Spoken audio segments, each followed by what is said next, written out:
Film की शुरुआत होती है एक आदमी से जिसका नाम डे होता है। वो एक ड्रेन यानी बिल्कुल खाली स्विमिंग पूल के अंदर पड़ा होता है।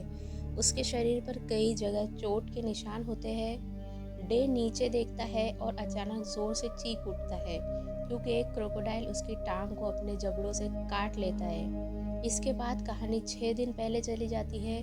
डे उसे स्विमिंग पूल में एक फोटो शूट पर काम कर रहा होता है और इस वक्त पूल पानी से भरा होता है। उसकी गर्लफ्रेंड कोई और उसका डॉग लकी बाहर बैठकर उसका इंतज़ार कर रहे होते हैं। अगली सुबह डे पूल के अंदर से फोटो शूट के सारे प्रॉप्स हटा देता है और एक इन्फ्लेटेबल राफ्ट पर लेटकर रिलैक्स करने लगता है।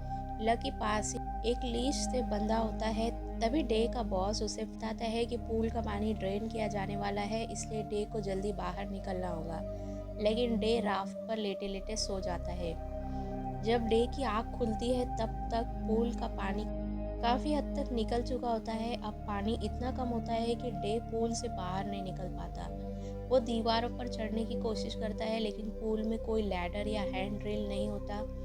इसी दौरान उसकी राइट हैंड की इंडेक्स फिंगर का नेल भी बुरी तरह से जख्मी हो जाता है। दर्द में वो मदद के लिए चीखता है लेकिन आसपास कोई नहीं होता। अगली सुबह जब डे राफ्ट पर सो रहा होता है तब कोई उसे सरप्राइज देने के लिए पूल पर पहुंचती है। उसे पानी के कम लेवल का अंदाज़ा नहीं होता, इसलिए डे के वार्न करने से पहले ही वो पूल में जंप कर लेती है। वो स्लिप हो जाती है और डाइविंग बोर्ड से उसका सर टकरा जाता है। डे तुरंत उसे राफ्ट पर खींच लेता है और जब कोई बेहोश होती है तब वो उसकी देखभाल करता है। उसी रात एक क्रोकोडाइल पूल के पास आ जाता है और लकी की तरफ बढ़ने लगता है, लेकिन पूल के किनारे पड़े मेटल पाइप्स पर फिसल जाता है और सीधा पूल के अंदर गिर जाता है। सुबह तक पूल का सारा पानी निकल चुका होता है। अब डे और कोई पूल के अंदर फंसे होते हैं और उनके पास सिर्फ फोटो शूट का बचा हुआ एक सोफा होता है। डे क्रोकोडाइल के मुंह में लगी डक टेप निकालकर कोई के सर पर बैंडेज करता है, फिर कोई के नेकलेस का यूज़ करके पूल के ड्रेन कवर के स्क्रू खोलता है ताकि वहां से निकलने का रास्ता मिले, लेकिन क्रोकोडाइल उनसे पहले ड्रेन के अंदर घुस जाता है। डे हिम्मत कर ड्रेन टनल के अंदर जाता है और उसे एक छोटा सा पंपिंग स्टेशन मिलता है। वहाँ एक लैडर होती है जो ऊपर एक लॉक्ड गेट तक पहुँचती है। डे वापस पूल में लौट आता है और बिल्कुल वक्त पर क्रोकोडाइल को कोई पर अटैक करने से रोक लेता है।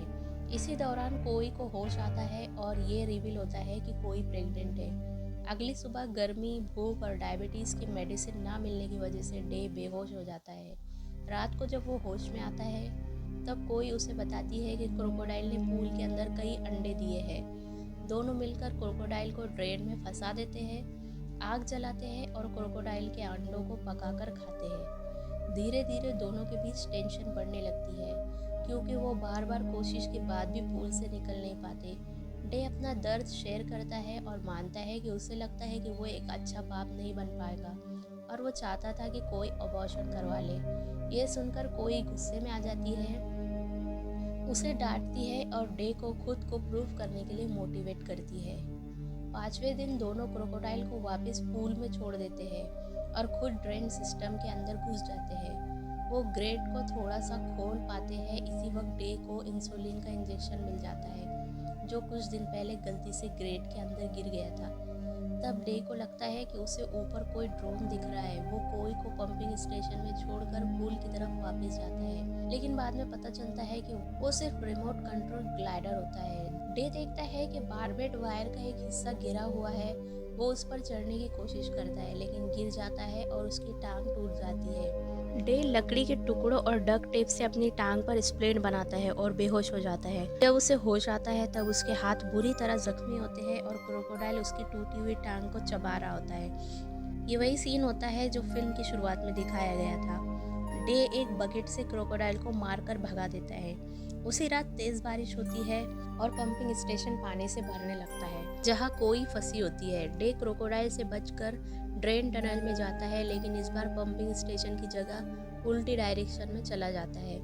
वहाँ उसे एक ग्रेट मिलता है जिसे वो खोल लेता है, लेकिन वो एक दूसरे खाली पूल में पहुँच जाता है। बिल्कुल थक चुका और मायूस डे वापस ड्रेन टनल में घिसट-घिसट कर आता है और वहीं सो जाता है। 7वें दिन की सुबह 2 आदमी वहाँ आते हैं क्योंकि उनका रिमोट कंट्रोल ग्लाइडर खाली पूल में नीचे अटक जाता है। वो कंक्रीट पाइप्स पर बाम्बू लैडर लगाकर नीचे उतरते हैं।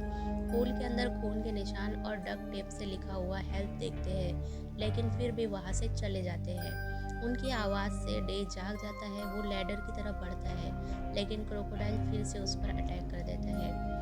डे किसी तरह खुद को बचाता है, लेकिन बारिश की वजह से कंक्रीट पाइप्स हिल जाते हैं और लैडर ऊपर खींच ली जाती है। पंपिंग स्टेशन में पानी अब खतरनाक लेवल तक पहुंच चुका होता है और क्रोकोडाइल फिर से अटैक करता है। हार मानकर डे गिर जाता है। क्रोकोडाइल उसके टॉर्सो को काट लेता है और उसका सर काटने ही वाला होता है, तब कोई गेट के अंदर से विसल बजाती है, जबकि बारिश का पानी उसे पूरी तरह डुबो देता है। विसल की आवाज़ सुनकर लकी पूल में कूद जाता है, लेकिन लीश से बंधा होने की वजह से वो लटक कर मर जाता है। डे सोफा की टांग से क्रोकोडाइल के मुंह में छेद कर देता है और एक मेटल पाइप से उसे मार देता है। आखिर में डे लकी के शरीर और लीश का यूज़ करके पूल से बाहर चढ़ता है, ग्रेट तोड़कर पंपिंग स्टेशन में घुस जाता है और कोई को डूबने से पहले बचा लेता है। इस तरह उन दोनों की जान बच जाती है और मूवी यही खत्म होती है।